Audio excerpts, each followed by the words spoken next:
नमस्कार, मैं रोहित। आप देख रहे हैं बिहारी कलम। बिहार की राजनीति में कन्हैया कुमार की एंट्री और इतनी चर्चा कि सभी दल और उतना ही नहीं, कांग्रेस में भी खलबली मच गया है। कांग्रेस के नेता का बयान आता है जिसमें उनका मुंह लटका सा दिखता है। कन्हैया कुमार पलायन रोको नौकरी दो की यात्रा में है।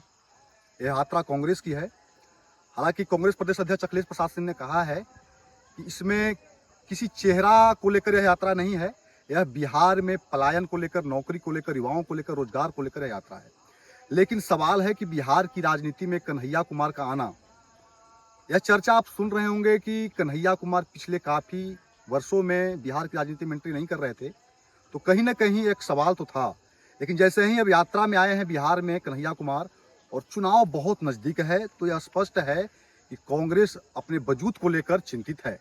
और तेजस्वी यादव जिस तरह से प्रयास कर रहे हैं, चुनाव भी बहुत नज़दीक है, लगातार तेजस्वी यादव लोगों के बीच, किसानों के बीच, खेतों में जा रहे हैं, तो आप समझ सकते हैं कि तेजस्वी यादव भी बहुत चिंतित हैं और लालू प्रसाद यादव भी भरपूर प्रयास में हैं इस बार तेजस्वी यादव को मुख्यमंत्री बना दिया जाए।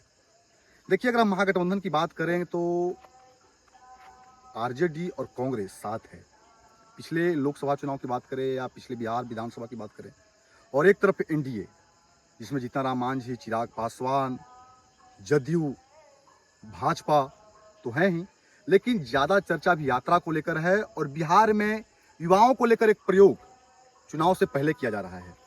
एक तो आप देखें कि कन्हैया कुमार उतर चुके हैं, तो कांग्रेस अपने शक्ति प्रदर्शन में लगा हुआ है। हो सकता है सीटों को लेकर भी दावेदारी होगा ही निश्चित रूप से।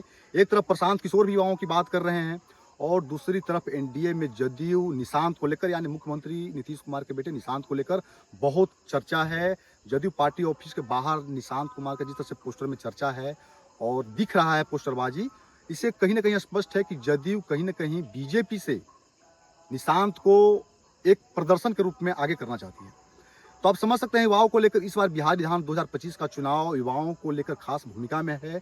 और खास करके कन्हैया कुमार की क्या भूमिका होने वाली है। देखिए, कांग्रेस चाहती है जो वजूद पहले कई दशकों पूर्व में रहा है कांग्रेस का बिहार में, वही वजूद फिर से या तो सीट को लेकर हो या फिर से कांग्रेस की जनाधार की बात को लेकर हो, जनाधार बढ़ाने की बात हो। तो चुनाव बहुत नज़दीक है और कन्हैया कुमार भी दावा कर रहे हैं कि जब तक बिहार से पलायन दूर नहीं हो जाएगा, नौकरी नहीं मिलेगा युवाओं को, हम यात्रा में रहेंगे और बिहार की बात करेंगे।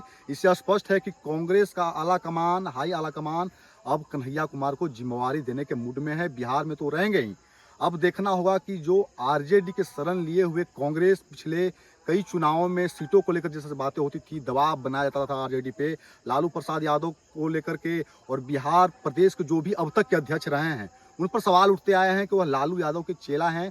लालू यादव यानी आरजेडी जो कहती है वो कर लेते हैं।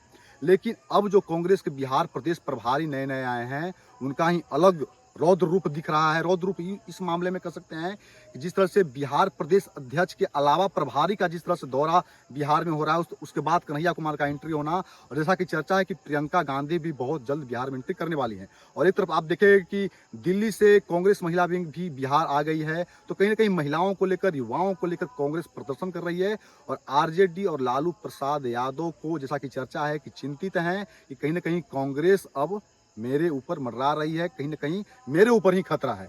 हो सकता है सीटों को लेकर इतना तो तय है कि महागठबंधन से मुख्यमंत्री का चेहरा तेजस्वी यादव होंगे, लेकिन सीटों को लेकर दबाव बनाने के चक्कर में कांग्रेस दिखेगी। इसको लेकर के अब देखिए, बात एक तरफ प्रशांत किशोर भी लगे हुए हैं। प्रशांत किशोर भी बीजेपी हो, जदयू हो, लालू यादव हो, तेजस्वी यादव, सब पे कटाच कर रहे हैं और वो सीधा बात कर रहे हैं बेरोजगारी की, पलायन की। वही मुद्दे पे कांग्रेस भी दिख रही है। तो कहीं ना कहीं अब देखना होगा कि त्रिकोणीय जो मुकाबला बिहार विधानसभा चुनाव में होने वाला है, फायदा किसको होगा, मुद्दे क्या रहेंगे और इससे जनता को कितना फायदा होने वाला है, जनता इस बार किसको नकारेगी और किसको कुर्सी पर बैठाएगी, सीधा देखना होगा। फिलहाल आप बने रहिए बिहारी कलम पर। अगर फेसबुक पर देख रहे हैं तो फॉलो, यूट्यूब पे सब्सक्राइब, इंस्टाग्राम पे भी फॉलो करें। तब तक के लिए नमस्कार। कैमरामैन विशाल के साथ मैं रोहित।